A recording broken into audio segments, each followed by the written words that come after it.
Breve video es simplemente dar unos lineamientos generales del TP3 y explicarlo brevemente. Sin quitar la lectura del enunciado en general, la idea es poder modelar lo que sería un sistema de recomendaciones en general. Vamos a utilizar un set de datos real de Spotify y en función de eso también incluso les damos un set de datos un poco más reducido generado por nosotros para que puedan hacer pruebas más velozmente. Entonces les damos el archivo ya formateado, que es un TSV, o sea, es un archivo separado por tabs, cada columna. Y dentro del mismo tienen listas, tienen usuarios, tienen obviamente canciones y tienen playlist. Cada entrada va a indicar básicamente una canción que le pertenece a un usuario que tiene una playlist. Perdón, es una va a aparecer una canción que va a ser de un artista y esa en qué playlist está. Obviamente una canción puede aparecer más de una playlist y al mismo tiempo esa playlist pertenece a un usuario. O sea, por supuesto, cada vez que aparezca el mismo nombre de playlist o la misma playlist, digamos, separada por ID, supongamos que más de un usuario tenga una playlist con el mismo nombre. Entonces cada vez que aparezca la misma playlist, obviamente va a aparecer el mismo usuario. Que obviamente el mismo usuario puede tener varias playlists, no solamente una. Y una canción hasta podría aparecer en diferentes playlists de diferentes o el mismo usuario. Entonces, acá se les da los detalles de qué significa cada uno de los campos para que puedan separar y trabajar con ello. Y una consideración es que los nombres de las canciones no son necesariamente únicos. Bueno, o sea, una misma canción puede pertenecer a distintos usuarios, a distintos artistas. Simplemente consideren eso. Probablemente la forma que convenga de almacenarlo sea combinando de alguna manera el nombre de la canción y el nombre del artista. Incluso creo que más adelante se les da una forma con la cual se los recomendamos hacer directamente, porque va a ser exactamente la misma forma en la que nosotros después trabajemos. Entonces, a partir de esto les decimos que en general les recomendamos hacer dos tipos de grafos. Uno es un grafo donde, bueno, tengamos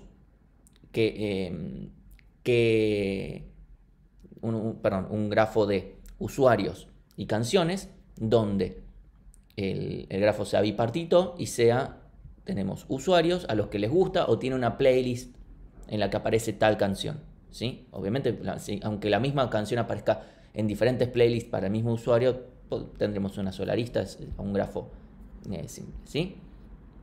Entonces, a partir de ese grafo podemos trabajar para hacer recomendaciones, por ejemplo.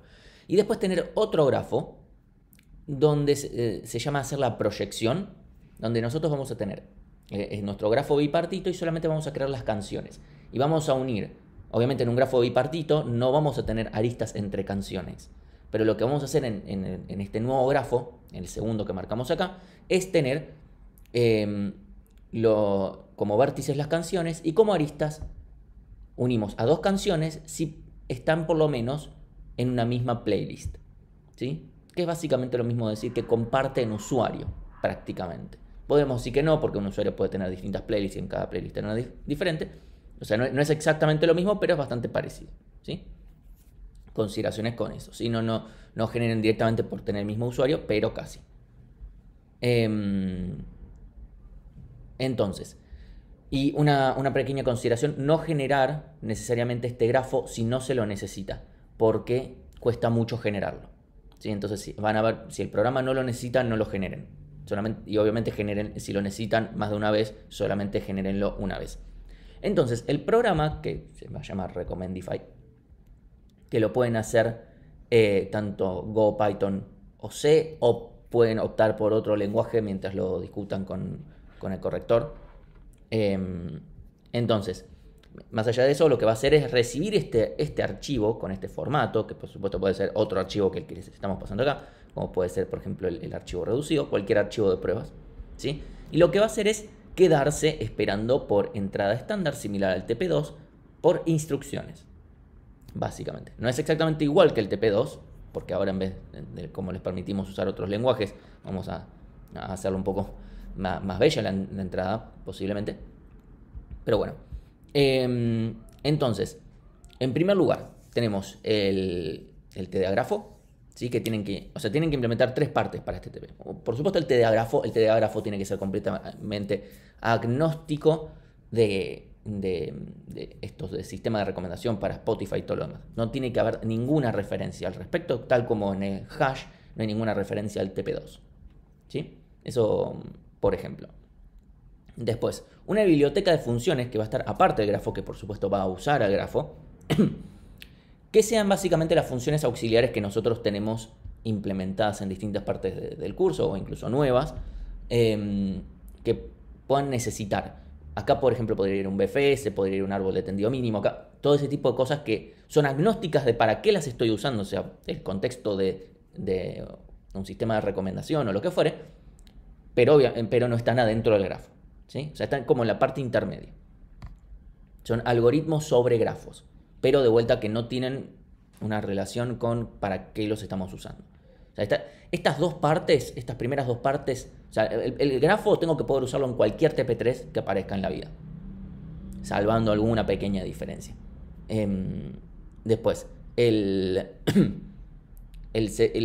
biblioteca esta de funciones tiene que servir para cualquier caso en el cual yo necesite, como dije antes, este BFS que hace esta cosa en particular, el árbol de tendido mínimo, de vuelta. O por lo menos parcialmente tiene que poder funcionar así como está.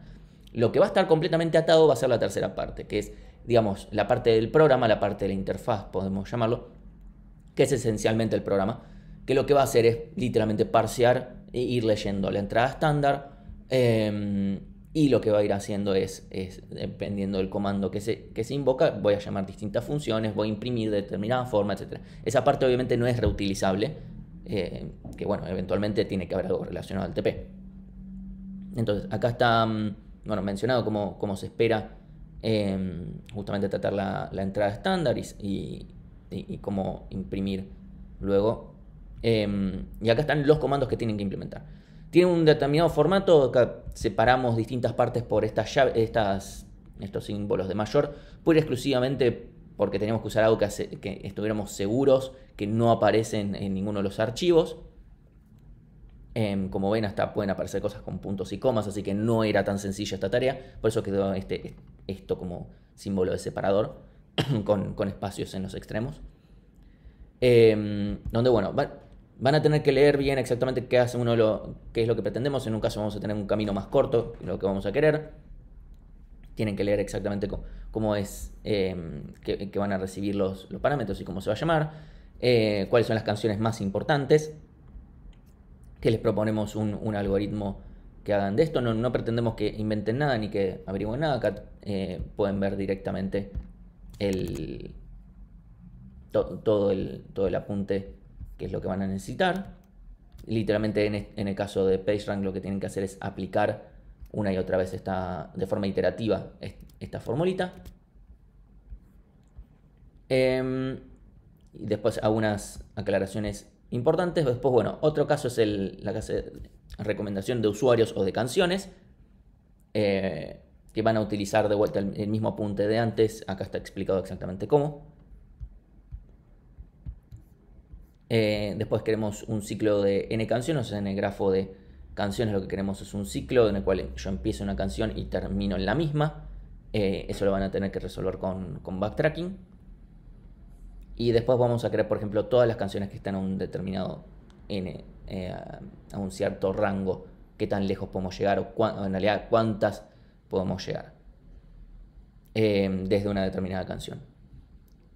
Después, bueno, algunas menciones. Tienen que entregar este archivo que se llama entrega.mk. Ahora ya no tienen que hacer el deps.mk, tienen que hacer entrega.mk, simplemente una diferencia. Donde tienen que, en este caso no nos tienen que decir las dependencias, por eso el archivo se llama de esta forma y este se llama de otra, sino que nos tienen, como acá este TP es está programado de tal manera que las pruebas no dependen del lenguaje, nos tienen que decir cómo lo vamos a compilar, porque a diferencia de los otros TPs, nosotros sabemos que tenemos que compilar con C, o sea, con GCC. En cambio, en este caso no sabemos, pueden estar usando Python, pueden estar usando Go, pueden estar usando C, pueden estar usando otro lenguaje. Nos tienen que decir cómo compilarlo de tal manera que tengamos este archivo recommendify y después lo podemos ejecutar. Este es un caso de Python con esta... Por favor, quienes lo implementen en Python, lean la aclaración, porque después recibimos la misma consulta una y otra vez y no queremos responderla una y otra vez. Recuerden que tienen que agregar esta primera línea para que al ejecutarse se sepa con qué se tiene que ejecutar. Creo que nada más, no hay nada más para aclarar. Cualquier cosa preguntan por Slack, pero esto debería ser más o menos una idea. El TP no está en teoría, creo, si no me equivoco, tienen 2 semanas y media para hacerlo. Está pensado para hacerse en menos tiempo que eso, en general.